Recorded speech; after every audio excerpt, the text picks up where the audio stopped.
Motoring 2010 on TSN is brought to you by Quaker State, Real Durable Oil, and Michelin, a better way forward. The last time we checked in on Suzuki, it was launching a new and improved Grand Vitara. The newest feature, of course, being the 4-cylinder engine, which now, according to the company, represents 80% of all Grand Vitara sales. So a smart move by Suzuki. Well, now we find ourselves in the beautiful wine region of Niagara in southern Ontario. And this is where Suzuki is hoping it's about to make another positive move. In fact, the vehicle we're about to see is being touted by the company as the most substantial, spectacular product ever built by Suzuki. And it's a car, and they're calling it a Kizashi.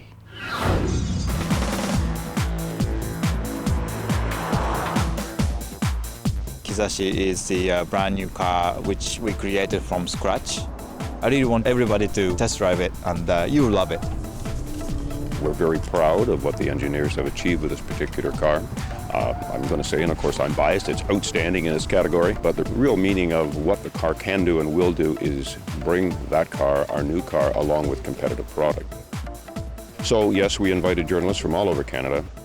Now, what are you looking for? The steering response. And you're going to be going left, right, left, right. They're trying to regain a little popularity. Grand Vitara is 80% of their sales. There's the SX4, but they don't have a lot of models. So they're trying to get mainstream. The car is going to be equipped in Canada when it's released with intelligent all-wheel drive. The engine produces about 180 horsepower, which is a 4-cylinder engine. It's a brand new chassis. The target price will be under $30,000, which is great value in its segment. So we feel we've really positioned the vehicle well. I'm kind of confused because this is the most competitive segment of the market. You're going against the Accord, the Camry, the Fusion, Malibu. These guys sell a lot of cars, and Suzuki's going to have to do something to distinguish themselves in this group. Most people, when they go shopping, they don't even think in terms of Suzuki when it comes to a mid-size sedan. We're not nervous about it at all because of the strength of the car. So again, going back to the competition, yeah, there's a lot of competition for cars in the intermediate segment. There's a lot of big brands, powerful brands in that segment as well. But you know, it really comes down to consumer choice. These people are sophisticated buyers. They're going to research the market well. They're going to test drive vehicles, and we're very confident that we'll probably come out on top most of the time. You know, we're obviously first attracted to our vehicles by the exterior design, but let's face it, with the exception of when it's sitting in the driveway, you spend all your time inside the vehicle, which is why many manufacturers spend so much time on interior lighting, etc., etc. Well, Suzuki wanted you to feel really good in the Kizashi. Well, they have managed to do that job. Very sporty inside. I mean, the steering wheel, leather wrap, great looking controls. You really feel like you're in a very sporty vehicle. Now, speaking of the interior and the cargo space, yes, the back seats don't fold completely flat, but still lots of room. But what's really impressive is when the back seats are up, you have more room than you'd expect in a vehicle of this size.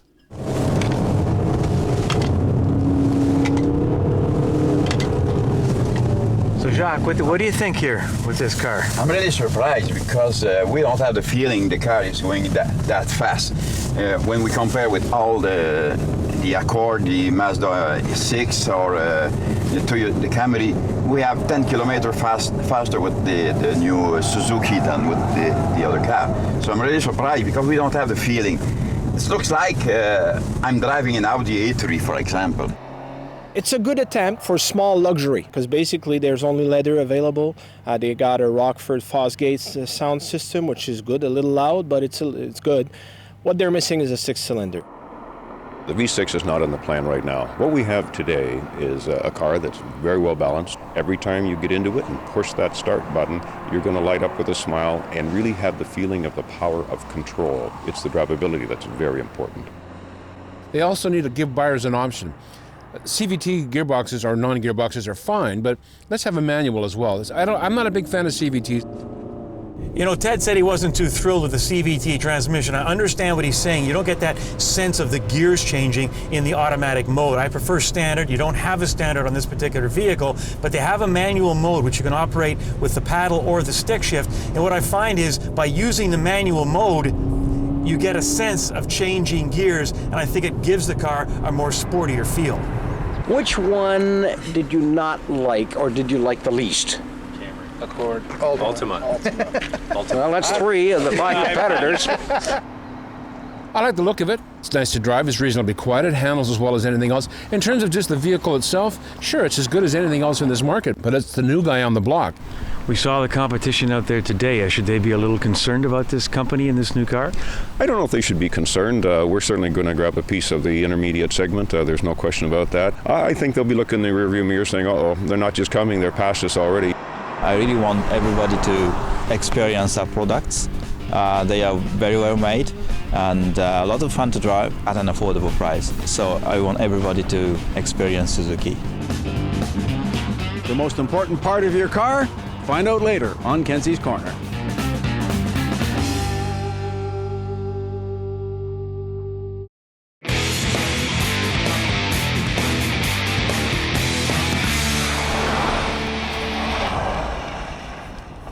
Is it a coupe? Is it a crossover? Or is it the answer to a question nobody's asked? On this edition of Test Drive, the Acura ZDX.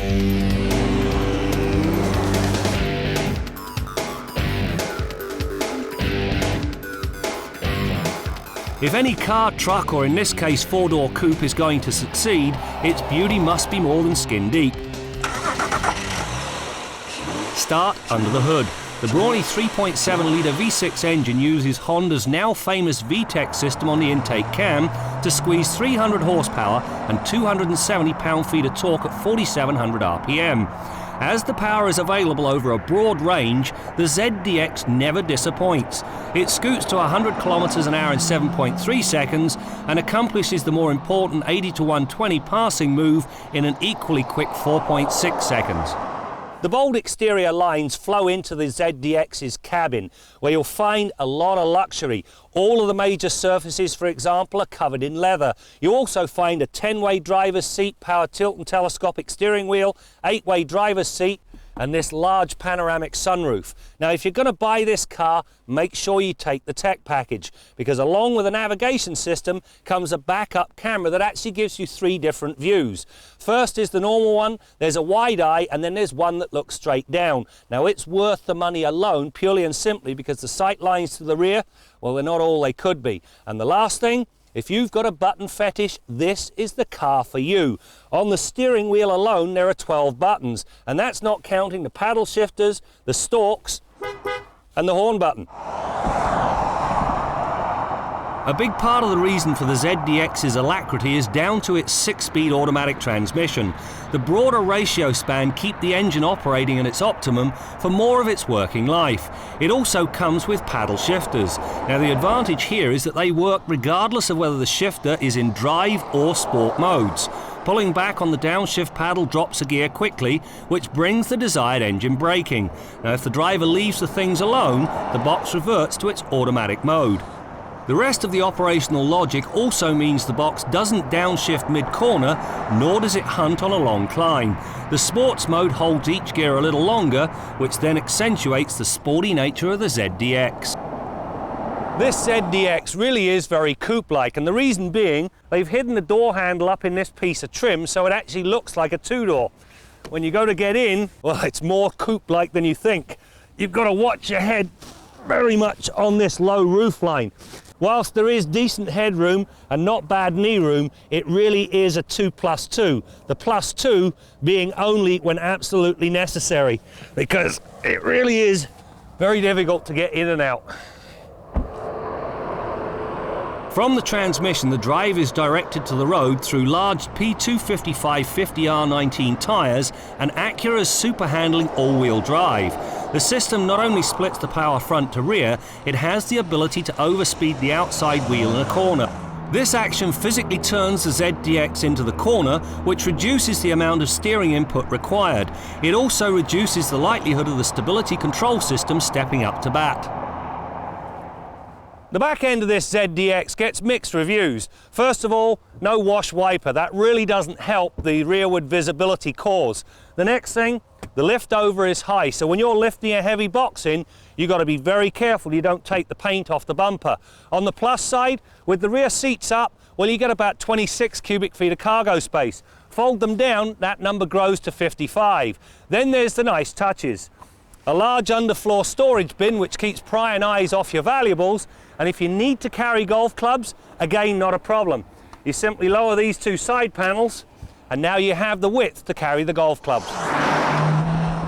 Through the pylons, the ZDX put on a fine show, feeling more like a larger version of the TL than a derivative of the MDX with which it shares its platform. The suspension then dials out unwanted body roll without feeling harsh when the pavement deteriorates. Likewise, the response to steering input is crisp and precise, although a faster ratio would not go amiss. The bottom line, however, is a good one. Even when flirting with the limits of adhesion, the ZDX retains its balanced driving feel. I started this test drive wondering why and who on earth was going to buy this vehicle. At the end of it, I now appreciate this vehicle for what it is. It is a very well appointed 2+2 that delivers much more versatility than your average sedan. The fact it's got plenty of power, handles very well, and a good all-wheel drive system, well, they all just ice the cake.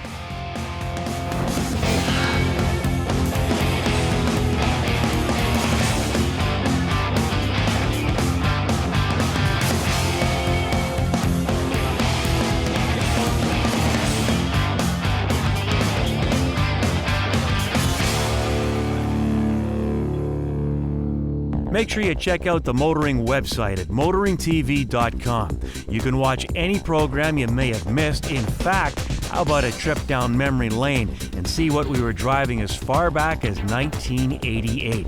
Check out our blog, our photo gallery, and much more. It's all there at motoringtv.com.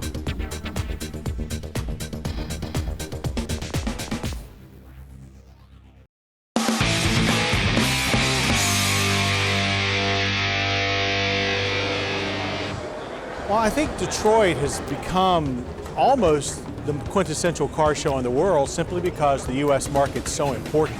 You know, it's one thing to say this is the Motor City, but the fact is that so many car companies, especially those from Japan and many of them from Europe, make almost all their profits here, so therefore they want to come here and show their vehicles first.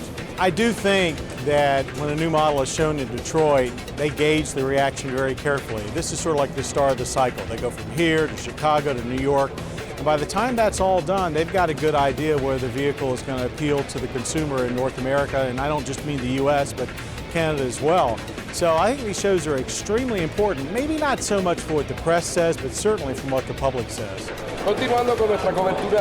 This is a very, very important audience, globally as well as. We think of it as a North American industry, and of course, U.S. and Canada, but look at the overseas interest and the recognition almost from the get-go that this is an important venue.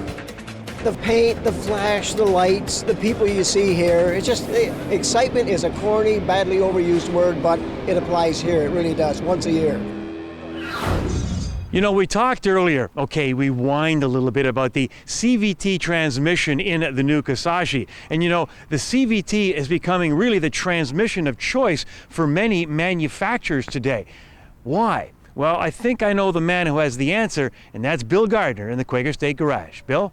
Well, Brad, I've got to agree with you. I'm not a real big fan of the CVT transmission, but it doesn't bother me as much as it bothers you and Graham. I know you guys are always crabbing about them.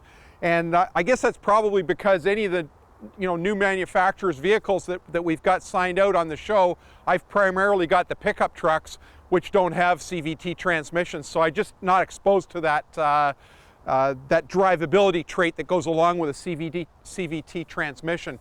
That being the fact that when you're accelerating, the engine seems to moan and labor, and the revs really flare up. You almost get that feeling that the transmission's slipping as the road speed of the vehicle catches up to the engine speed. And it can be a disconcerting feeling. I must admit I am a fan of a stepped ratio transmission, but actually a standard transmission still being the best. And funny thing I've noticed, a couple of friends of mine have told me they've standard transmission vehicles, that they've had really nice vehicles that sort of begged to have a standard transmission, a sporty type of a car. When they went to resell them after a couple of years, they had a hard time selling them. People would show up, fall in love with the car, well maintained, good looking car, everything they wanted, but they'd say, well, My daughter doesn't know how to drive a standard, my wife doesn't know how to drive a standard. I'd take it if it was an automatic.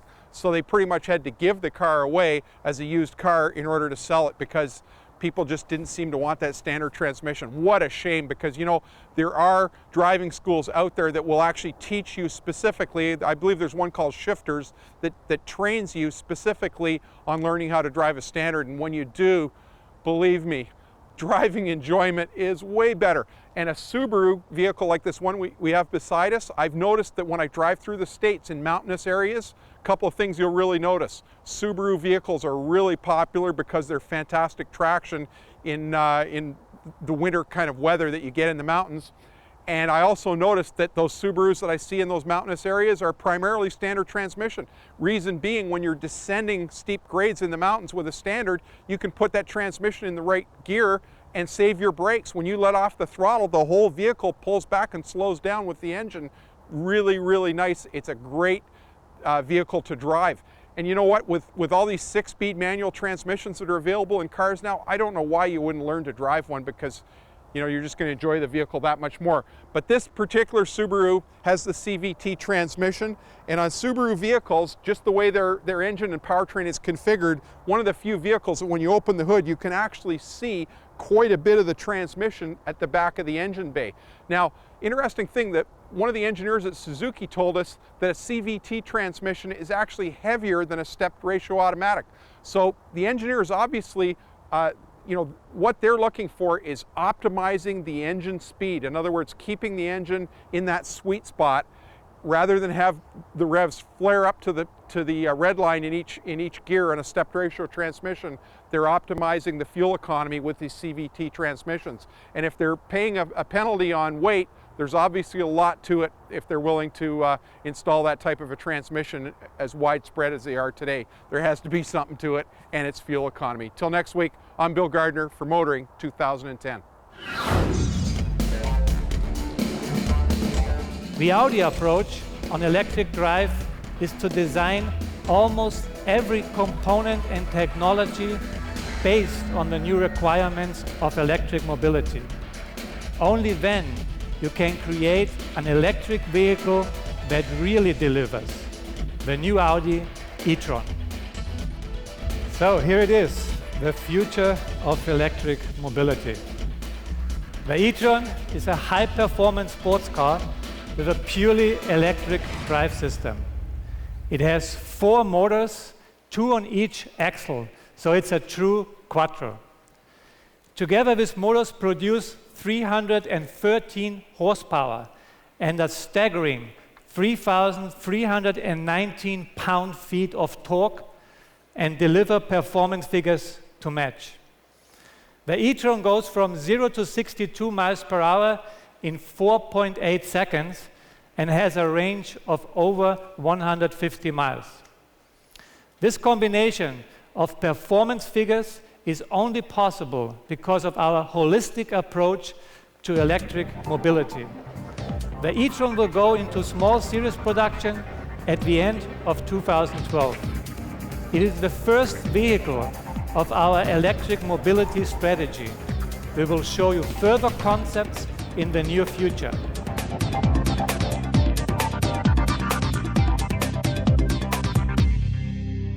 Closed captioning of Motoring 2010 is brought to you by the most fuel-efficient crossover on the highway, the all-new Chevy Equinox.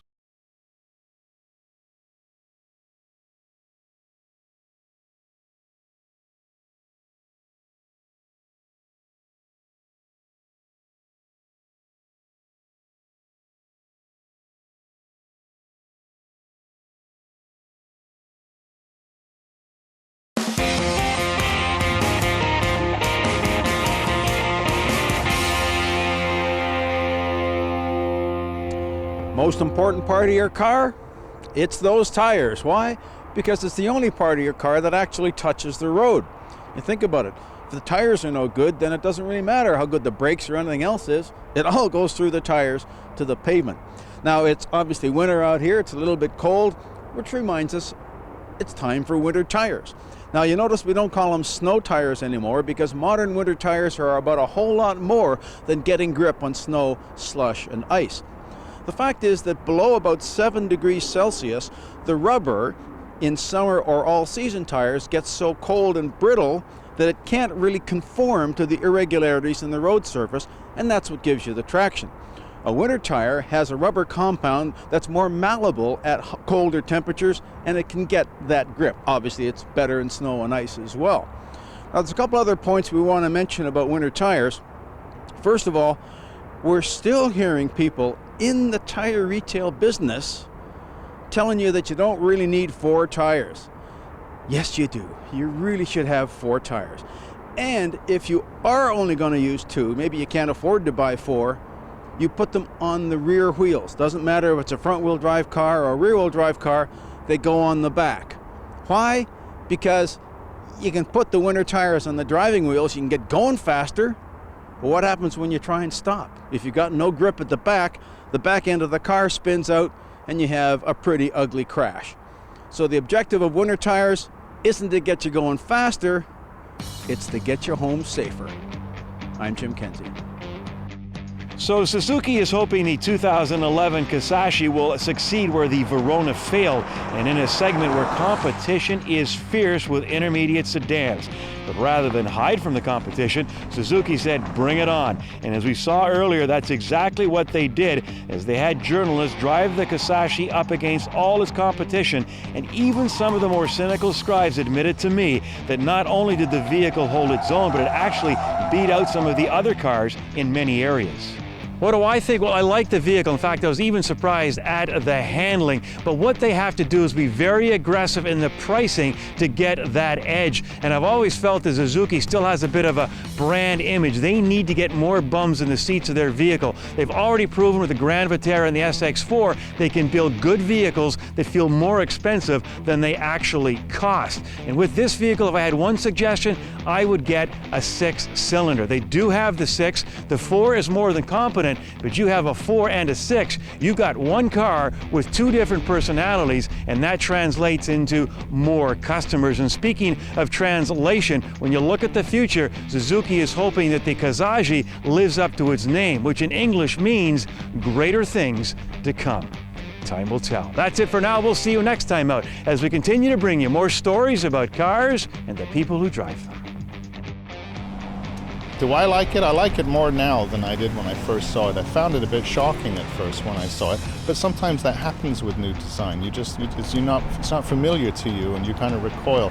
Then you see it becomes more familiar to you, and then and look, it's an Acura. Motoring 2010 on TSN has been brought to you by Quaker State, real durable oil, and Michelin, a better way forward.